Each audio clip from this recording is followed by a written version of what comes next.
So this is called Mondays. It's keeping your hood and your head down, so when you cross the street, you're not disappointed that no car is going to come and give you a fucking break. Give me a break.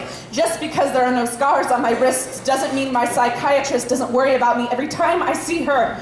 Because every time it gets worse, every time it's double the Zoloft, grounding techniques. How many panic attacks? Are you safe? Are they safe? Are you safe with them? It's how do you get out of bed? Why do you keep going? And yet you never get better. It's everything seems fine. So why do you feel like dying?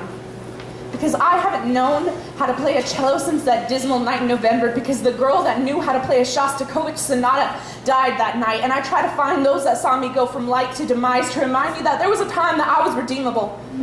Because how could someone love something not even God wants to look at? Don't tell me no sin can separate. Don't tell me meditate. I know God, and He knows how goddamn hard I am on myself every night. I'm stuck awake remembering the floral patterns of His couch and the cold, bitter taste of winter on my tongue. If I close my eyes, I can still feel the shower. The hot water was off. It was 4 a.m. I wouldn't walk across the street, but I knew I still needed to wash me off Him, who that body belonged to. Due to the marks on my chest and the strain in my left leg, He told me to relax. My thighs told me to fight back.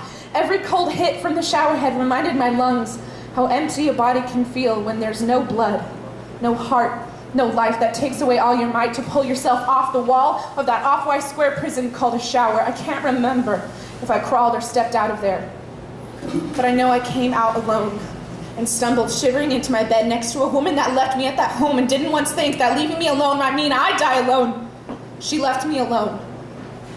She left me alone. And was only interested in a story to get off on the morning after. Pill wasn't necessary then, but I felt like I wanted it, so maybe I could get rid of the feeling inside of me and let some love in. I want you to know it was never your fault for getting in that car, and if you'd never picked me up, I never would have known. It was never my fault for getting in that car either. And that's what a Monday is like.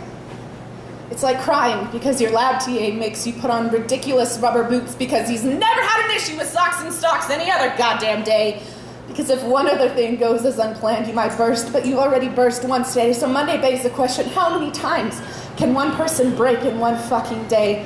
The answer is, it's as many times as you've looked at a cigarette and said yes, or as many times as you get lost in space, multiplied by the number of things you can no longer remember from your childhood, to the exponential of how many times you wish you could cry in your mother's arms, her all-knowing's arms, if only she knew.